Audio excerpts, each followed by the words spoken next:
What's up, guys? My name is Rome himself. I'm a competitive player, esports commentator, tournament host, and content creator for fighting games, mostly known for SNK titles. While I'm sure some of you may already know that, there's quite a bit of you that don't.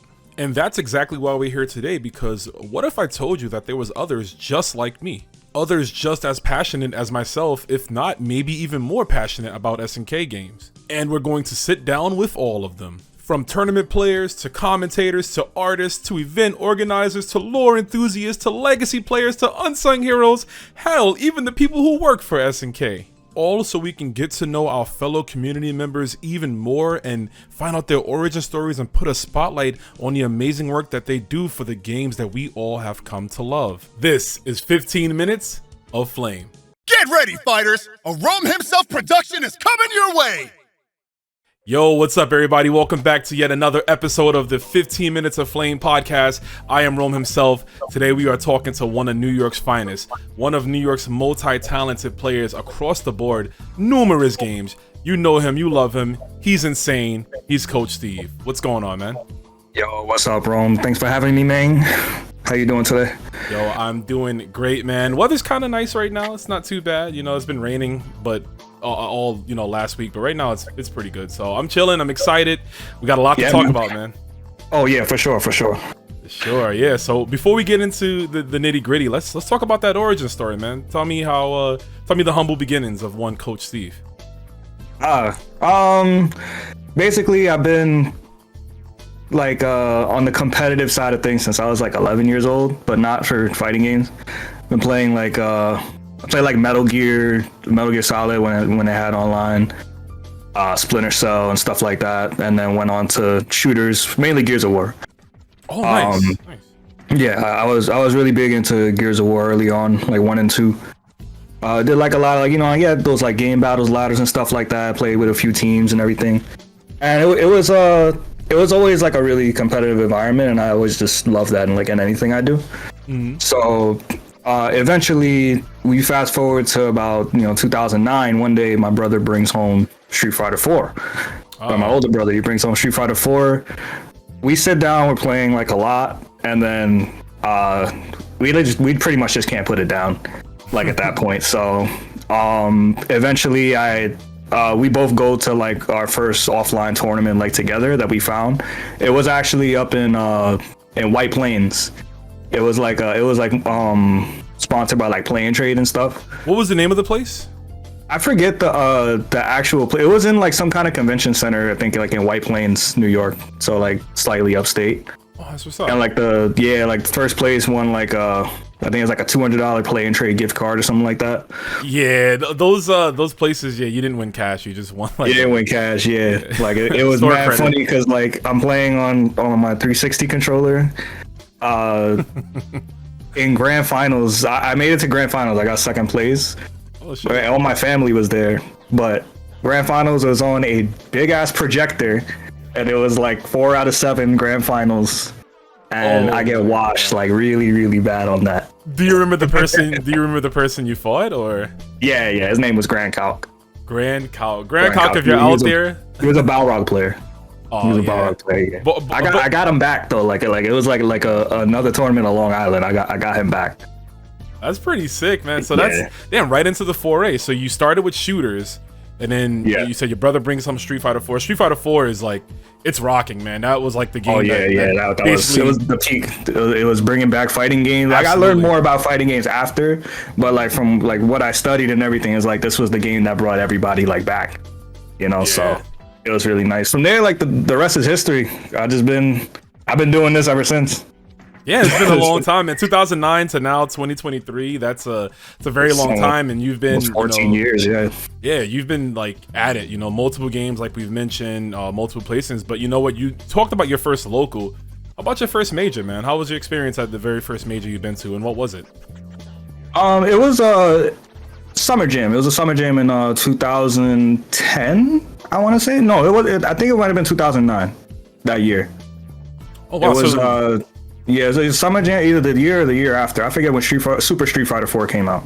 That was when I first traveled, so I'm pretty sure I think it was the year after. So That's like 2010. 2010. That's like 2010. Yeah. Yeah, Mhm. yeah. So 2010. So I went to Summer Jam, and it was in Philly back then. And I played Street Fighter and Marvel 3 because Vanilla Marvel 3 was out, I think, at that time. No, it wasn't. Was it out at that time? No. No, Vanilla's like 2011, I think. Vanilla's 2011. Yeah. That was the two majors after that. But when I played Street Fighter 4, I got top 32, which was really good for me because there was a lot of people there. It was like over 200, I think. There were like 200 something people, and I was like really freaking nervous too because I didn't really like know many people there. So, but I'm just there like kind of playing. Like my mom said I could go, and I was like, okay, I'm gonna just figure out my way over there. Like I went with back then we was with DMG. Okay. Rest in peace. Yeah, I remember Rest in that. I peace, remember that yeah. team. Yeah. Yeah, rest in peace, DMG.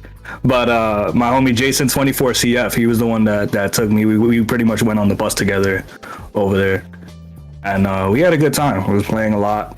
I met a lot of new people there. It was just overall like really nice and fun.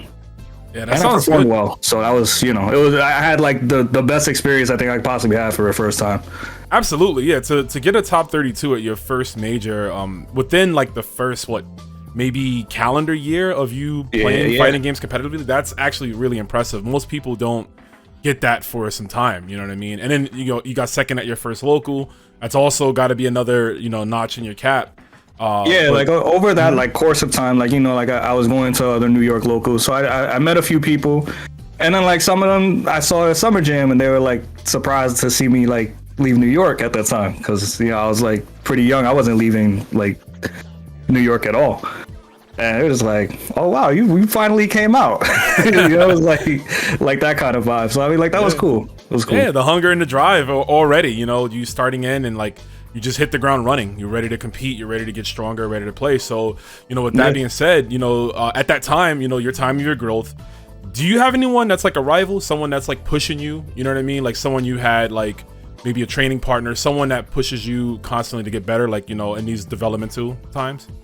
Oh yeah, back then, funny enough, this your teammate Lionheart. Me and Ah, Lionheart go way back. Like we played like a lot back shout then. outs to Lionheart, Mr. Sagat. Yeah, so he was like he was my core training partner back then. And then eventually like we started like traveling together and all of that too. And over time as like other games pull up and like like people like phase out and stuff like that, and others come and go. Like I had Gur, you got Tega, and like the list goes on. I definitely have like a lot of people that I've trained with, and try and like keep each other like at our best. For sure. Again, with the multiple games you've played, I'm sure you can have one person per game, right? Marvel, Street Fighter, NRS titles, and then as we continue to push on, let's talk about KOF, man. So I think KOF 14 was your first KOF. Was there one before that, or? KOF 14, yeah, was my first KOF game. That was the first, yeah, because I think this is 2016. KOF 14 comes out. The reception's a little lukewarm, the graphics. I mean, we know what it is. We could talk about it. Graphics, but behind the graphics was a fun game. But what was your what piqued your interest to try the game out? So I watched KOF 13 for the first time when it was at Evo, the year that Reynolds won. 2013. Yeah. And I tried 13 for like a day, and I'm just like, yo, my execution is really, really bad. Like really bad. I could not do trials. I could not figure it out. And I told myself, like, if I stop now, I promise one day I'm gonna revisit this game. Even if it's like years from now, I'm gonna revisit this game when I know that I'm just like a lot better as a player overall, and I'm gonna really learn it. And then eventually KOF 14 comes out, so I'm just like, oh wow, you know what? I can just start here, and like start learning KOF through KOF 14. So I bought KOF 14, and me and Tega would play a lot. Like we pretty much came up together in that game. So we played a lot like in the beginning, and eventually like the game kind of grew on us. I grew like to just love the game and love like the feel of 14 and just KOF in general, to the point where I started. I just tell people I started with 14, but I also did like I backtracked to play the other games and learn about the other games too. And then like I really just started to get like much more appreciation for what KOF was. Yeah, I remember you were on fire, doing a lot of stuff with Terry, who was kind of ass at the time, but you was making him look, you know what I mean, decent enough, making him look good. And we, there was a lot of events. Again, that's where I got to meet you, and we started to kick it and stuff and play at like numerous tournaments. And I met you and Naru and a bunch of the others. Like it was a good vibe. It was a good vibe. KOF 14, like in next level those days it was pretty sick. I definitely think 14, I think it's like the legacy for a lot of us out here is that it taught us how to really play KOF, because like on my end, when 13 was out, I was like completely new to the scene, so I didn't know how to do anything. So imagine playing a game as hard as 13 but not knowing how to play fighting games. So not knowing fighting games, it's super rough. It's almost impossible. It feels it would feel that way for anybody. I think. The time. So like when 14 came out, that was definitely the game where like I started to learn more, and then all of us just kind of developed and started to get stronger. So but there came a time where you stepped away from 14. Why was that? What did 14 do, or what was it about 14 that kind of made you fall back a little bit? So I was playing the game a lot online, and the online wasn't very good, right? So we all know that. But it's also like the numbers of locals and tournaments in comparison to the other games that I was still playing at the time. I was playing Marvel, I'm playing Mortal Kombat, and things like that. Mm-hmm. And it's like it felt like the game started to just like phase out on its own. I never stopped loving the game, but like at a time like when I'm playing like a lot of other different games too, I gotta make a decision to put something down, because otherwise I'm gonna like spread myself a bit too thin, and then it's gonna affect all my results. Absolutely. Yeah. So that was just a choice that I had to make to put down 14.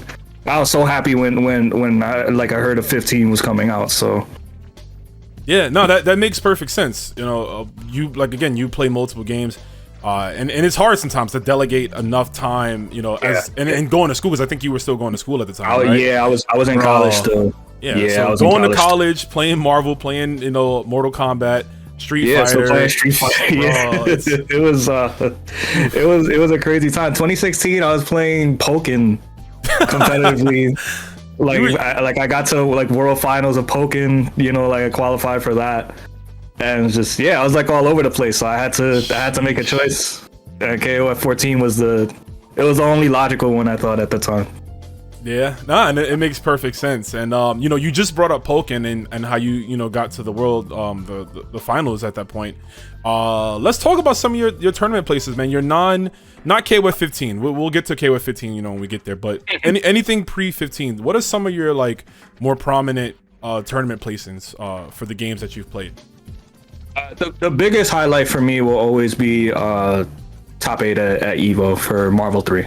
Absolutely. 2014 was just it was a year that felt like a dream for me. I was like, I couldn't really believe that like the progress that I was making was really showing itself out finally.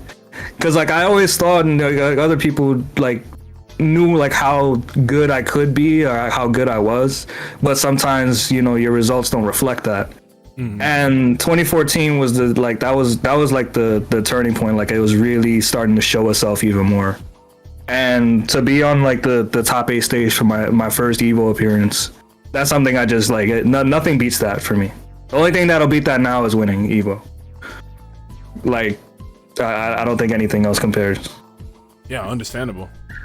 Yeah, and then 20. You fast forward a few years down the road. I think like 2017, 2018, I won like my first Marvel 3 major. It was a summer jam, so that felt really good. And then like there's other games too, like Mortal Kombat, Mortal Kombat 11. I got a major for that under my belt, multiple top 8s. Like it's a long list, but definitely the Evo top 8 will just beat everything for me. Yeah, of course. Evo, at the end of the day, Evolution is the World Championships. That is the tournament that, you know, everyone wants to undoubtedly win. They want to place. Hell, you know, even getting a top 32 at Evo is like something you should feel satisfied. Yeah, and that feels amazing. You know, even just I'm not even gonna say just that because I don't want to like undermine. Like it's Evo. Top 32 at Evo is a huge deal. Absolutely. And like just to be able to do that also in multiple games is great too. Yep. Like I did that for Injustice 2 that same year. I got 17th. I was like 2 away from top 8, 2 or 3 away from top 8. Ooh. And then I was 1 away from top 32 in Street Fighter 4 that year. So you know, 2014 like Evo, that was like, it really just showed me that I could really do this shit, you know.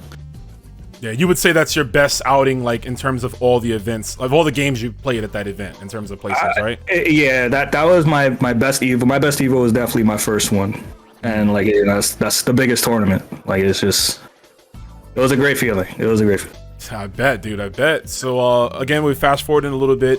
It's now 2020. COVID happens, and it's a big unfortunate thing. You know, there's no more locals for a while. There's no majors. Rollback is not as prominent as it is now in these games. So a lot of modern games, you just can't really play online. And there's other ways, right? People figured out Parsec, and they ran like Samurai Showdown. They ran Marvel. Still do run Marvel actually, and stuff like that. But there was something you did during this time that is something you continue to do to this day, and you're very good at. And you start streaming on Twitch at this time. Can you tell me the beginnings of that and how it came to be?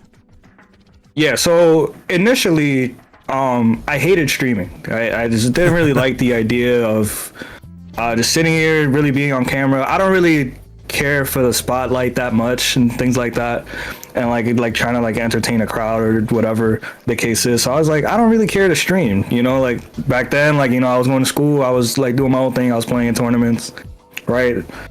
When COVID hit, I was just like, well, everything kind of shut down. I'm out of work now. And then I'm like, well, I gotta make money somehow. So I'm gonna just give this thing a very reasonable try and hope, like, you know, like that it works out for me. And I did that, mostly playing Dragon Ball, especially at the time, because Dragon Ball was still pretty big, like in New York. Like a lot of people were just playing it, like online, whatever. And you know, we had like a lot of online tournaments and stuff like that. So eventually my stream just started to grow like a lot more. And I realized, like, you know what? I guess like maybe I had like the wrong initial impression about streaming. Like it's not really like so bad after all. I can still just be myself. I can still play. I can still train. Nothing really has to actually change, except now I'm just, you know, broadcasting it. So, and I was like very fortunate to know, like, you know, some like certain top players, especially during the Dragon Ball period, like to train with. So like we had Sonic Fox, we got Hook and God, you know, like Nitro's coming up. Like we got a lot of like New York heads that are like coming up. And then this whole Parsec thing just kind of like blows up. So Parsec, there's cloud servers and everything like that, and we find a way to play without having to deal with a bad netcode as often. And while I'm streaming that, it just starts it's going crazy. Like I'm getting like a lot of practice, so that like on that front, you know, that's good for me because like I never feel rusty in tournament.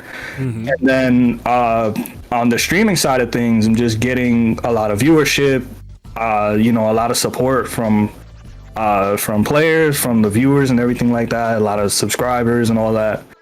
And then I can build like, you know, the YouTube profile and stuff too. And all of that just like, you know, full circle, everything just, I remember one month from a Twitch check or whatever, I was able to just buy my entire PC setup. I was like, you know what? I'm just gonna commit to this. I have no idea. There's no end in sight for COVID, right? At that time. So I'm just like, I'm just gonna upgrade literally everything. We're just gonna go high quality, and then now I can train, I can play, and now everybody's just having a good time. We just made the most out of like a rough situation, and I think it worked out like way better than I thought it ever would. I'll say, yeah, I think you're killing it. Like constantly streaming, multiple times throughout the day, multiple games at times. I know you've done like Kirby last year, and you know, some other stuff you've been doing. Some variety games. Obviously, this is a fighting game centric channel, but you know, every now and then, you know, we just have fun. Everybody's just chilling around having fun. Absolutely, man, absolutely, and it shows. You know, that's why people flock to your channel and they want to hang out there. But it's a good vibe. Everybody has a good time. So, do you have any advice you would give someone who's planning to do content creation full time? Anything you know? You absolutely need patience. If you don't have patience, I promise you, the hardest thing starting out is just like it's like just building your foundation and building your base. You need the patience, especially like if you don't like really know people, right? Because like even in the real world, it's mostly who you know. If you don't know anybody, then it's kind of hard to get your feet off the ground, right? And it's gonna take time, but you absolutely need to give yourself that time and like not really give up on yourself when you see like, you know, things are like not planning out like as fast as you think they would or as fast as you want to.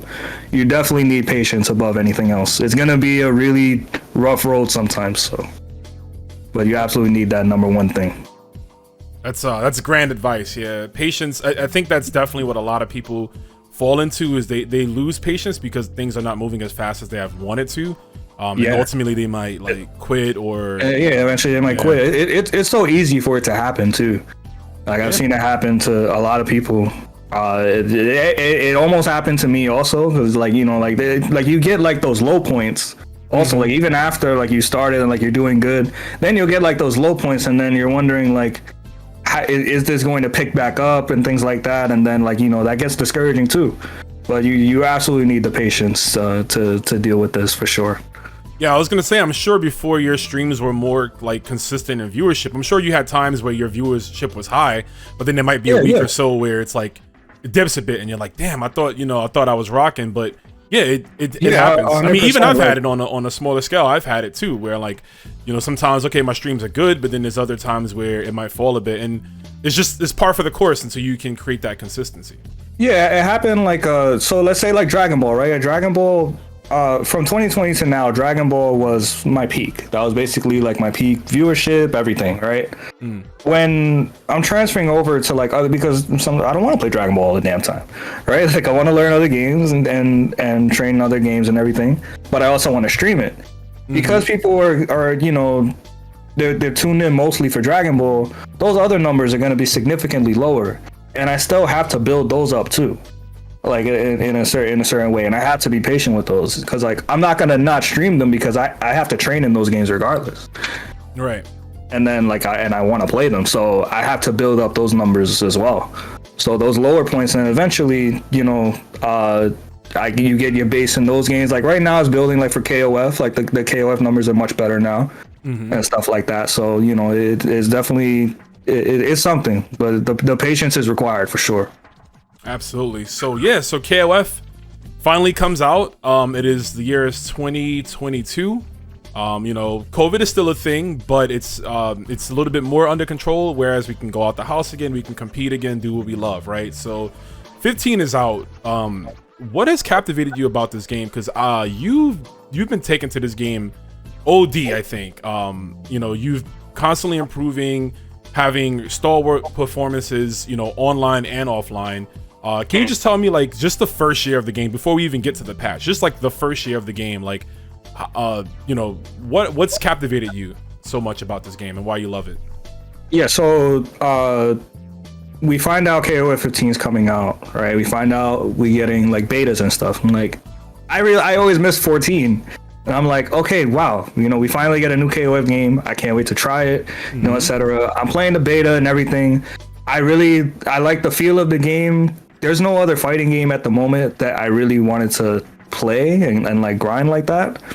And the second I like actually started playing 15, I'm just like, this game has like all the potential to be the best modern fighting game on release.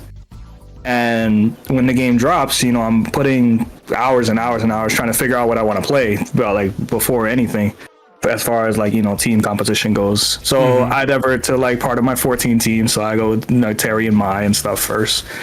And the way the game feels, I'm just like, I really don't see myself putting in as much time into any other game than this right now. Because this is like, it's everything I've been looking for in other fighting games too.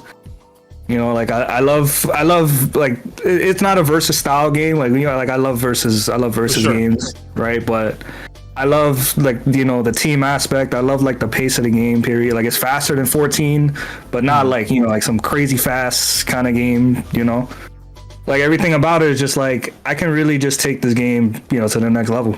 And I haven't put it down since it came out, as anybody can see.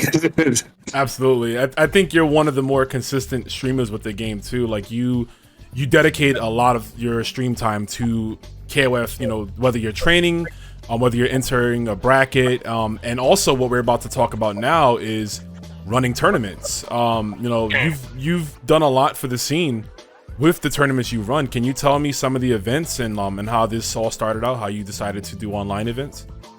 Yeah, so like we go back to 2020, I see like there's a lot of different online events because like it's pretty much a requirement for tournament play at that time. Yeah. And you know, when we get 15 and it's like, oh, okay, it has rollback netcode, you know, so maybe it can be like, you know, all of North America can play this and that. And I was already like organizing tournaments offline, like back in the day, like when Pokken was around. I did Mortal Kombat tournaments also for MK11 when that was out. And I've kind of like taken that kind of tournament organizer role to an extent. And I wanted to bring it to KOF because if this is going to be the game that I'm putting in the most time to, I just want to make sure that, you know, like everybody has a place that they can play. I don't want to happen like, you know, like what happened with 14, like, you know, it kind of just dies down. I didn't want that to happen with 15, especially like just starting out too. So I got a team together, you know, me, Trifolio, Tempest, and there's some others, you know, Papa Leo's my commentator, my designated commentator. And yeah, and we started Burn the Fight. Burn the Fight was the very first tournament series that I did for KO 15, and I have to say it was a bigger success than I thought it would be. Like it was very good. Like we got a lot of players from like all over North America entering pretty much every week, and I tried to make sure I didn't leave anybody out. So I did PC tournaments, I did PSN tournaments and stuff like that, and then I gave them their own circuits basically. So the first season, you know, we have 4 PC tournaments where the top 2 would qualify for each bracket. I mean, for each finals bracket. So we had an 8-man PC finals and an 8-man PSN finals for there was a $500 pot in each bracket for that finals. And we got SNK backing, you know, I got plaques for the players, or like some merchandise and everything. And yeah, it was just a huge success. And then, you know, we kind of just kept the ball rolling, like just doing like this style of tournament. Yeah, I'll say that was a very, you know, very strong success for the scene, you know, for yourself. And like, you know, shout out to SNK for sponsoring you guys and like, you know, being able to help out with the merch, you know, pot bonuses, like that's so yeah, I'm really so grateful. big. SNK definitely they helped out like a lot. They helped out a lot. I'm really grateful. I was glad I was able to get plaques for players because like that kind of stuff was expensive. Sick. Like I had the idea to do that, but I didn't really have the funds myself to do it. And you know, when I got that from SNK, I was like, yo, this is sick. Like that I'm able to like to do this for these guys because they deserve it. Like, these guys they play really hard every week. You know, the sweatiest sets you've ever seen every Tuesday. yeah, man. You know, even in Ratio Rumble, which funny enough, yeah, Ratio Rumble was crazy too. And I'm just like, yo, like Cronin is practically banned. I'm just like, yo, you guys are still sweating. Yeah, and those numbers were good too. Like we had like I want to say like the first 2 weeks we had 50 plus entrants. Yeah. In the next 2 weeks, we had 40. Like, it's just like, wow. Like, you know, I'm just glad that people still wanted to like really play the game while there was like so much downtime in between Evo. Like, we're waiting for the patch and everything. And like, I wanted to. The idea for Ratio Rumble was to just find a way to keep the game as fresh as possible while we wait. You know, so, and I'm glad people like kind of took a liking to that idea. And yeah, and now here we are finally. Like, you know, we got pretty much like a brand new patch, but everybody's playing. Like, it's crazy. Yeah, it's like it's a breath of fresh air. And I just wanted to jump this in there real quick. Funny enough about Ratio Rumble, the inception of the name of that event was me, you, Tega, and Acoustics just hanging out at DreamHack. Yeah, you remember that, right? Yeah, we were just like spitballing. Yeah, we were like, what can we call it? And he was like, because I remember I told you, like, you guys were the first like I mentioned this idea to, and I'm just like, yo, we got to do something while we have no patch, because like I know there's only so much Cronin that people can take, and it's just like, you know, it hurts everything, right? It hurts like the player morale, the viewership, and stuff like that. So it's like, how can we keep this like as fresh as possible? You know, while making sure like people still want to play. And that idea, it just worked out. It worked out really good. Yeah, it did. And you know, again, we're moving forward. We'll get to DreamHack in a second because that was a very big tournament for you. But you know, KOF 15 is out. You're competing. You're back offline. You know, you're placing top 32 at Evo. You got I got 25th. Yeah. You got 25th. Yep. You got top 16 at CEO, right? Yep. Ninth place. Oh, so sad. I know. I remember that. I was like, oh, you were so close. I remember. It was crazy. I lost to Wedo, and then I lost to Romance. Like, I remember being on the stage for CEO, like playing for my top 8 match, and that was the most. I have to say that was the most nerves kicked in for me in years. I was like, yo, there's no way I just played like this. And like going back to the match, and I'm just like, yo, I was frozen. Like I was like legitimately frozen. I'm like, yo, this is unreal. But hey, welcome back to tournaments. Yep, I was gonna say it. You know, like it's been a minute. You were back at it offline, and that just goes to show for those watching at home. Like it doesn't matter how long you've been playing, how good you are. In Steve's case, the multiple games he plays, nerves can come back. You know, you can have a day where you're just extremely nervous, and then it just everything you practice. Any reasons too. It's just like, you know, like sometimes you want something really bad, and then like when you have that in your mind. Like more often, it can end up hurting your gameplay because that's all you're thinking about, but you're not thinking about the match in front of you. Yep. You know, so the amount of like top 16s and top 8s I fumbled because I was like, I really want to get top 8. I really want to get top 8, and you put so much pressure on yourself, and that's it. Yes, you fumble it. You didn't even get there yet. Just fumble. So, but you know, all these events you were placing at, you know, ECT top 8 as well. November hits, DreamHack. This is a tournament that Steve not only wins, but kind of bodies us all. I was a victim too. I felt the wrath. Can you tell me about that, man? How was the preparation going into that? So DreamHack, I actually went in really confident, which is I'm almost always confident in my gameplay, but I'm entering a lot of tournaments, right? Like while I'm running my own tournaments, I'm also studying a lot because I have to be attentive to what's happening in my own damn tournament. So I'm always watching like a lot of high level matches right in front of me. And when I'm commentating and talking about them, you know, I'm learning at the same time. It's as if I'm in the tournament myself to a degree. So I felt like there was a lot of practice, like both mentally and just like actually like playing, that led up to DreamHack. And then like when I got there, I was just like, I'm pretty sure I'm just going to win. I'm just like, I don't really like. I had strategies against, you know, pretty much everybody as far as like team goes, what I'm gonna do, and I'm just like, you know what, like I don't really have to second guess myself here. I feel like there's no reason to, and if I do, I gotta like kind of just snap out of it because you know we're not here for that. Like I went in like with like probably like the most confidence I had in a while, and just pretty much took that and ran with it. Yeah, it definitely paid off. Congrats again on your win. It was a very, very impressive performance. and just watching how you know, kind of just ran through everybody. There was very little holes in your gameplay that weekend. So, you know, again, good stuff to you, and I'm glad you got that dub, you know, that dub you've been grinding for.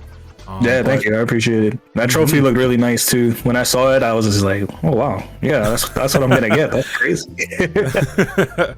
So yeah, man, before we hop into season 2, I just wanted to ask again, you know, you play a lot of games and you have a lot of high profile events that you've placed in. What is your training resume? Like, do you have something you do when you go to training mode, you know, just for people at home that may not know? Because funny enough, a lot of people don't really know how to use training mode.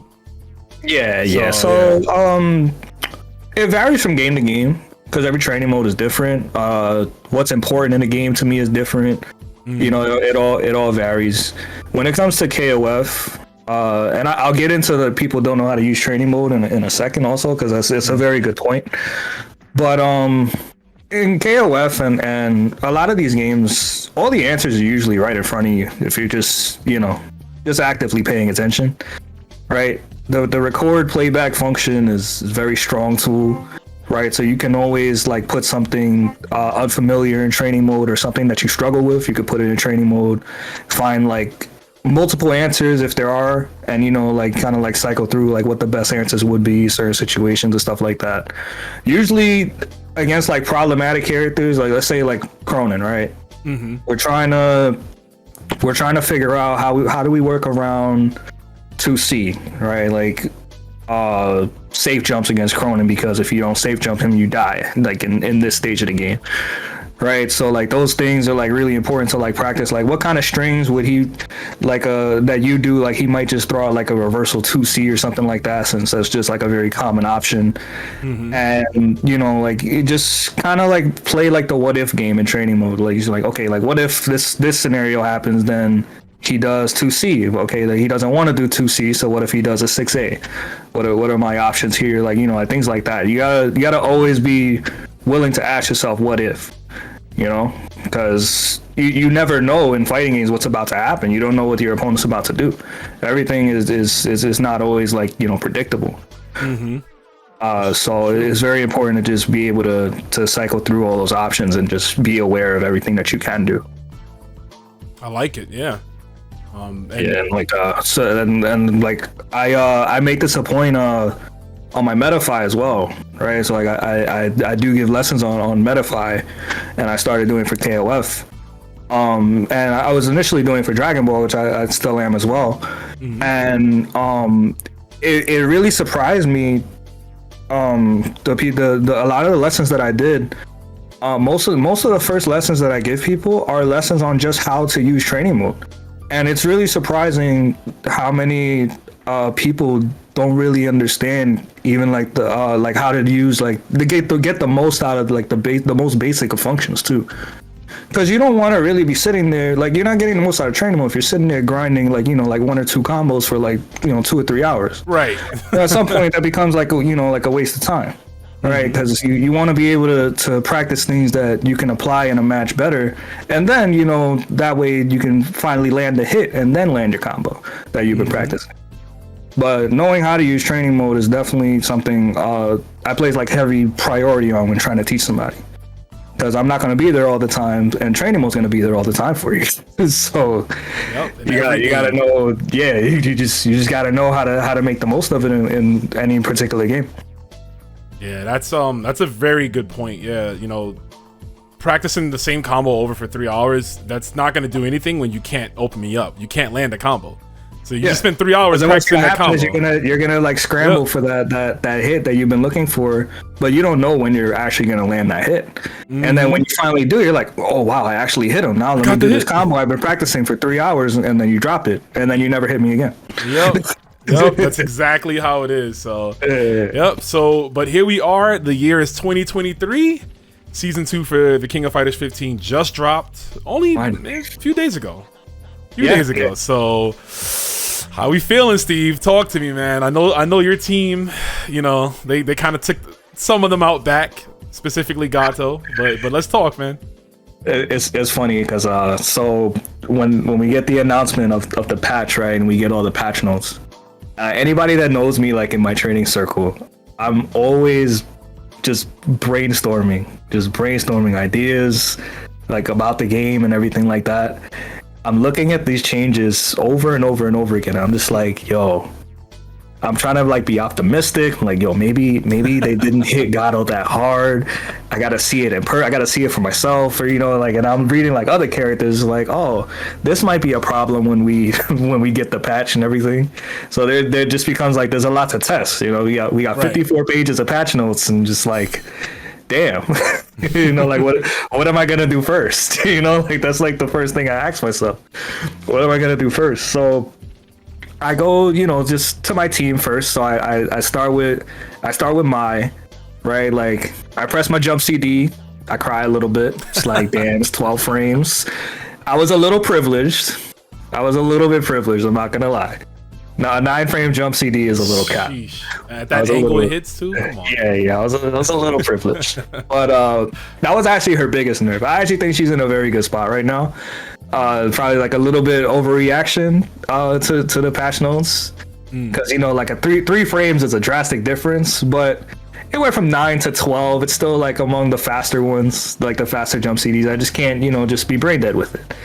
And then I was initially worried about like her corner damage and her routes and everything. Then I'm like, well, she's gonna get like a new ender. It's not gonna be as good. It's not gonna do as much damage, but it's still really good damage for her playstyle, right? She's still really pretty much like neutral space control. And then if you get like a clean hit, like her trip guard or something like that, then she gets her damage that way. Right. So but otherwise she's getting it in like little bits and pieces with like jump jabs or pokes and everything. So overall, like her game plan hasn't changed, and I feel way more than comfortable with her still. So that's okay with me. I try out Cronin, and I'm just like, they did hit him. They hit him. Yeah, they had to. They hit him. We're gonna see him a lot less. I'm definitely gonna be playing him a lot less. All right, I don't really see. He's still really good though, I think, but he's not the scrubby, super scrubby kind of character anymore, because the damage is not what it used to be. Especially like mid screen, you're eating an EXDP mid screen. You're just they go all the way to the other side. That's the first thing I tested too. Now, yeah, that was the first thing I tested. Right? It's just what is this knockdown? I'm thinking like when I read it, I was like, okay, is it gonna be a hard knockdown or a slide knockdown or something? And then when I do it, I'm like, oh, they just launched them full screen. I'm like, all right, well, this is what they did. Then you got the slower 2C. He did get some good changes though. Like I think they kind of read over like his changes, but he has a close B that's 4 frames and is a low. Yeah. And the 2D is 8 frames now instead of 10. It moves forward and he's +1 on block. So those two changes, like they did kind of like balance out a little bit, like for his neutral. He just lost the damage, I think, and then that's it. He still got the cheap jump CD. Right. Like nobody's really contesting that.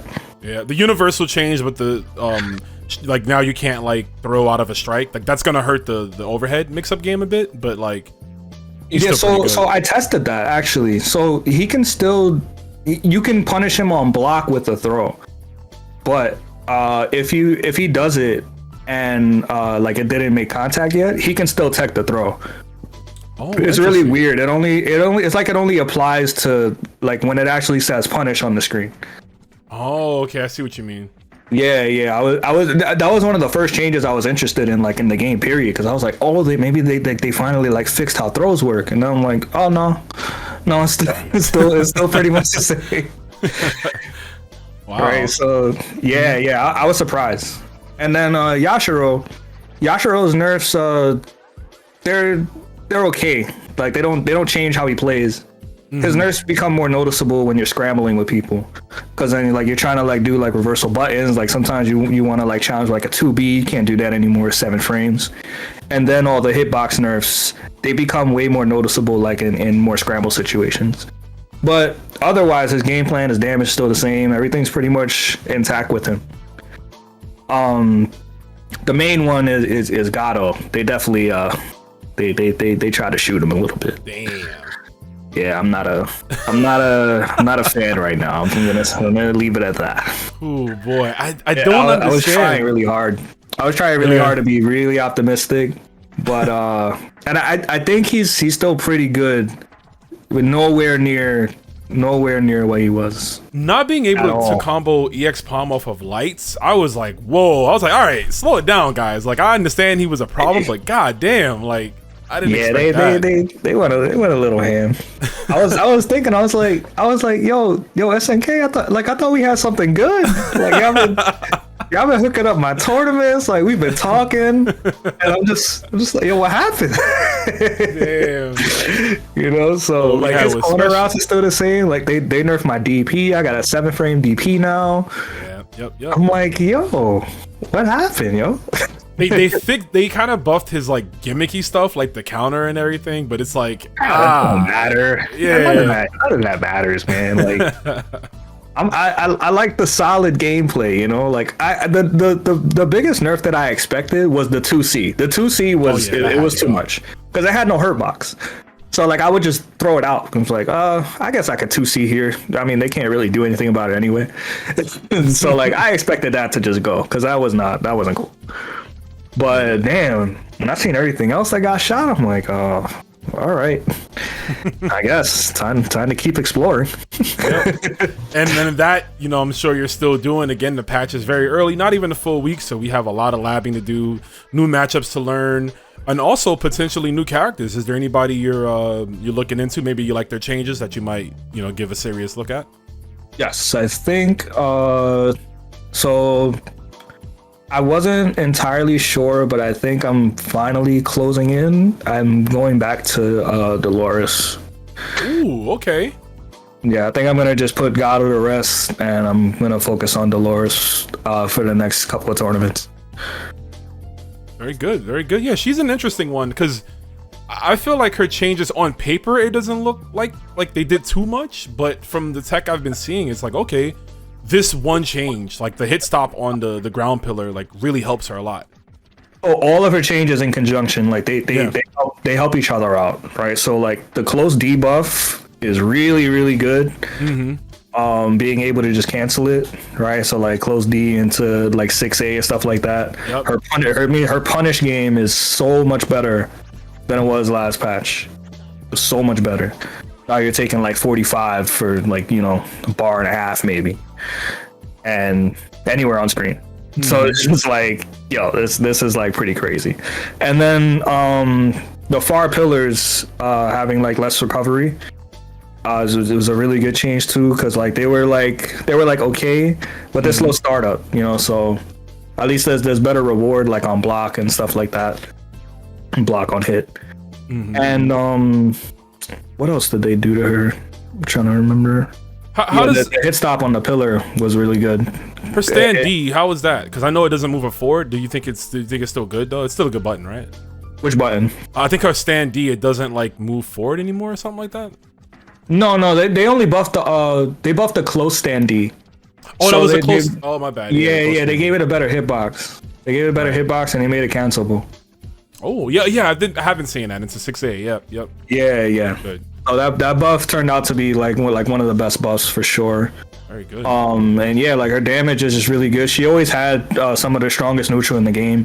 Mm-hmm. And now like I think the reward is matching up again.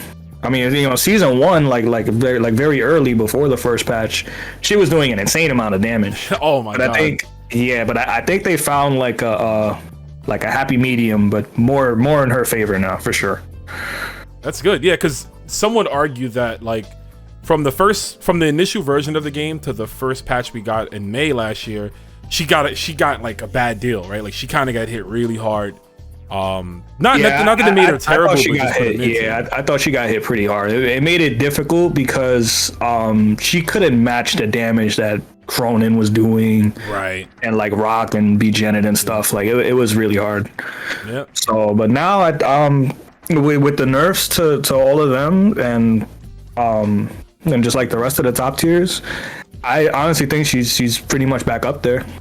So I'm gonna just put the time in again. She was one of my first characters anyway, so you know it feels like, you know, all the muscle memory is still there. So you know, it's kind of like riding a bike for me right now. That's good, man. Glad to hear that. Good to see you back on the character. And you know, I look forward to seeing what the future brings. So, right, Jenkin round, boom. You know, I ask you something, you tell me the first thing that comes to your mind. I just have 3 quick questions for you. Let me know when you're ready, man. Let's do it. All right, favorite KOF character? Mai. I figured. I was thinking Terry, but I was like, nah. It's Mai and Terry, yeah. But Mai was the first one that came to my head for sure. Gotcha. Favorite KOF song? Oh, Saxophone Under the Moon, probably. There has to be that. And Gotcha. and the Slushy Road song from the forest stage in 15. Oh, okay, yeah. That song is gas. That song is gas.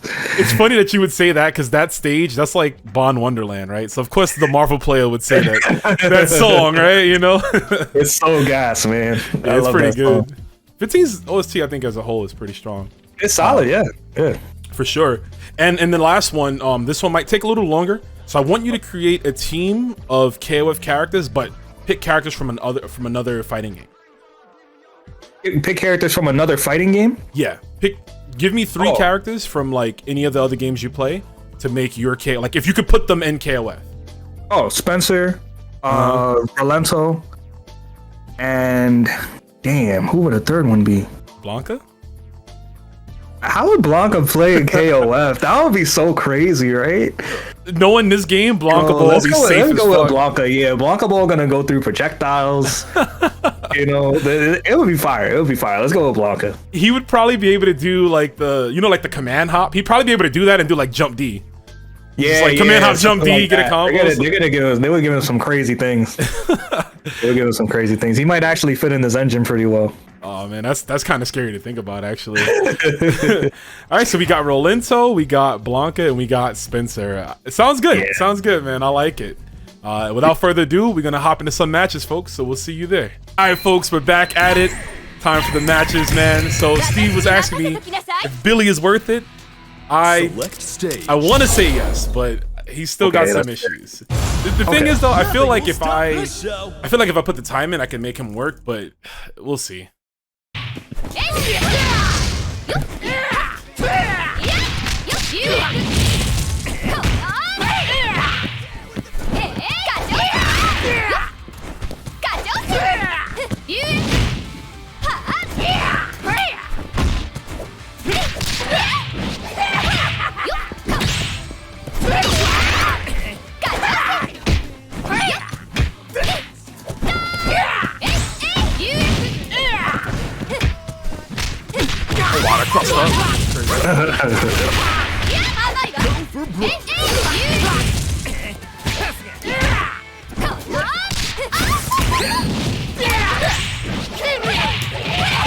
Oh, so that was a change she got. You don't have to guard cancel that anymore. Oh, you can punish it. Yeah, it's full punishable now.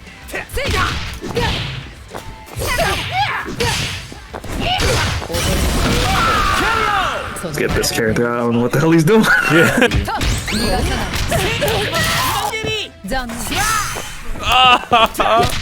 Doesn't that hurt?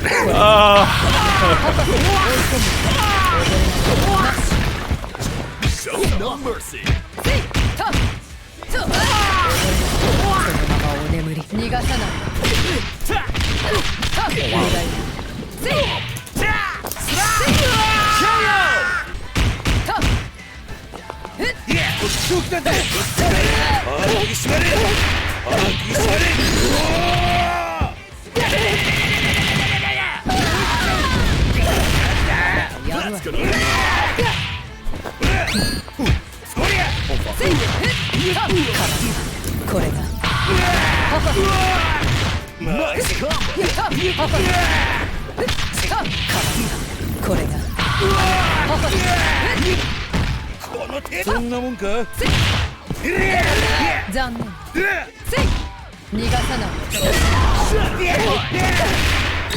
Oh my god.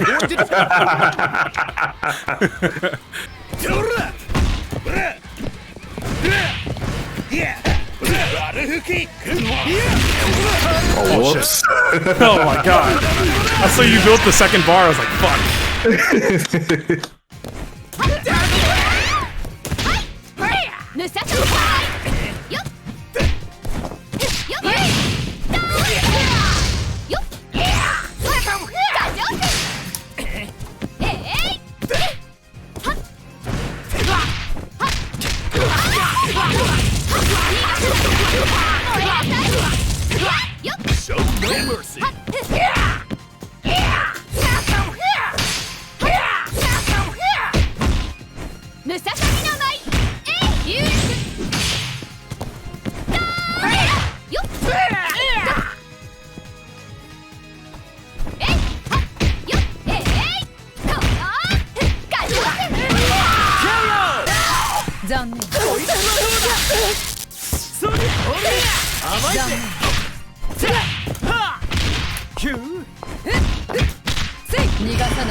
Oh my god, that connected that far.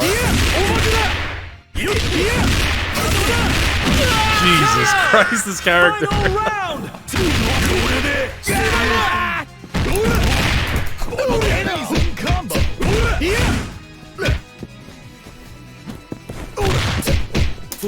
Ah, damn. Yes! You couldn't be any luckier. So sick.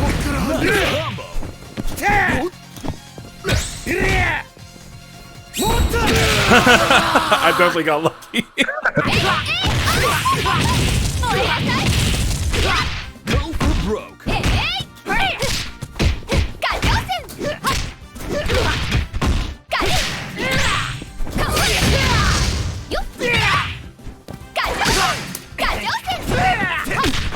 Oh wow.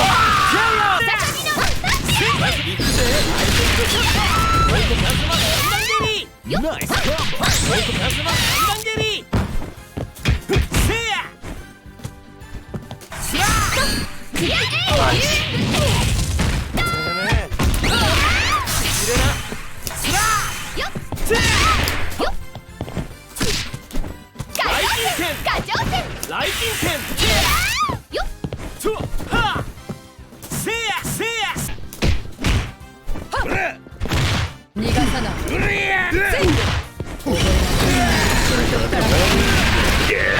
Mad damage.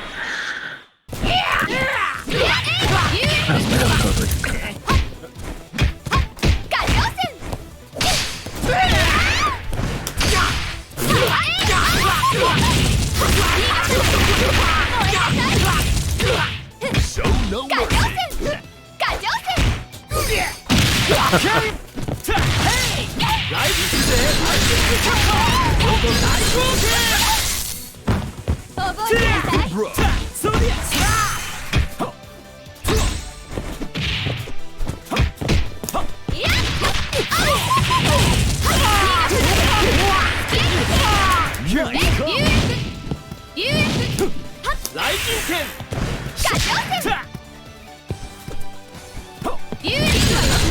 Oh, that was OD.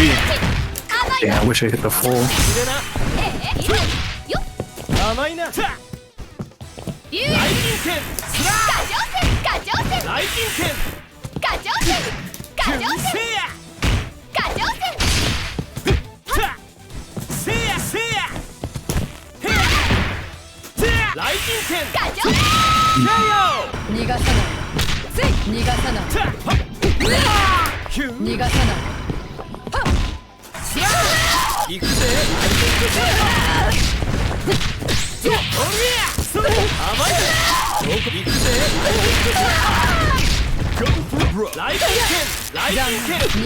Damn it.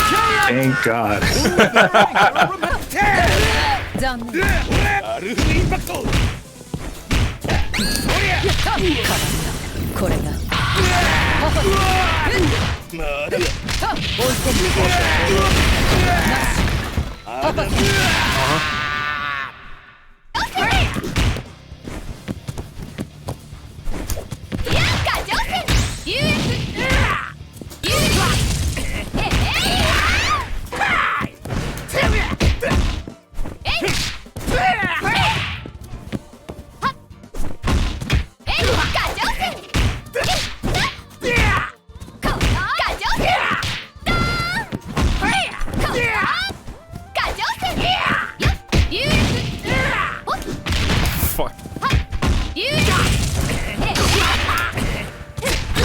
Oh, the standing low, you dirty motherfucker. One won't give up that easy. The my tricks. Damn.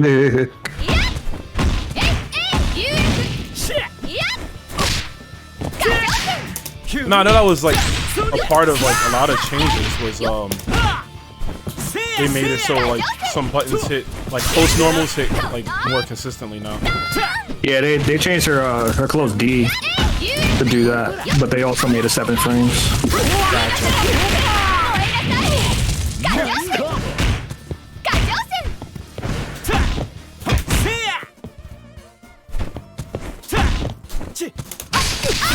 My God, the man throw has so much recovery.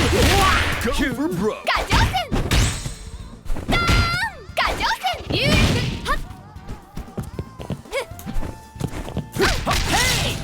Thank God. God, bro, come on.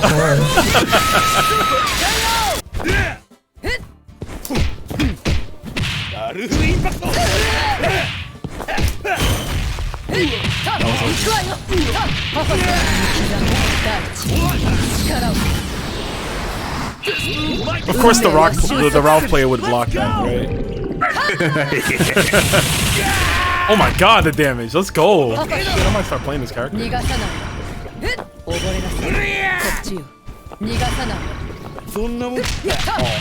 God damn it, Rome! I keep making bad decisions. Damn it! So in the corner, I kept thinking you were gonna go for the goddess of victory. the command throw, like the. Oh yeah. I kept thinking that, so that's why I'm like, shit. Let me just backdash. But then you're going for pillar. I'm like, fuck. Nah, that's real mix. Yeah. It's real mix. He's a pillar command grab. It's OD. She always had that, but it's so good. It's definitely better now. GG's, man. There you have it, folks. Steve, as strong as ever, going into this season 2. Glad to see you back on Dolores, man. I know that's a character we both fell in love with early on, and we both kind of put her. No, we both love her. I'm glad. I'm glad she's back. I'm glad she's back. Good to see, man. So, where can the folks at home find you, man? I'm always available on Twitter. You guys follow me on Twitter at FightCoachFight. I stream pretty regularly, almost every day on twitch.tv/I'mCoachSteve. Those are the 2 primary places that you guys can go ahead and find me, give a follow anywhere you like. And also youtube.com/c/CoachSteve. Want to upload a lot more KOF content, especially for season 2. You know, there's definitely a lot to go around. So definitely, there's so much content to be made for this game. You know. Yeah, absolutely. So. You know, I mean, like while I'm hosting tournaments and everything, you know, there's no better time. Absolutely.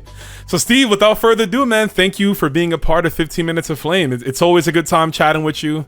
Always, man. Yeah, I know it's just like normal. Yeah, it's just it's just regular stuff, bro. Yeah. Anything we can talk about anytime. Absolutely. You know, but now, you know, the people can hear it now. You know? They got to know a little bit more about you, and that's what we're here for. But folks, we're gonna get out of here. Y'all take care. Have a great night, morning, or even wherever you are in the world. Take care, and we'll see you for the next episode of 15 Minutes of Flame. Peace. Peace. That's all for now, fighters. But if you've enjoyed what you've seen, be sure to like, comment, and subscribe. Also, don't forget to follow Rome's social media pages down below. Take care, see you next time, and most importantly, thank you for watching.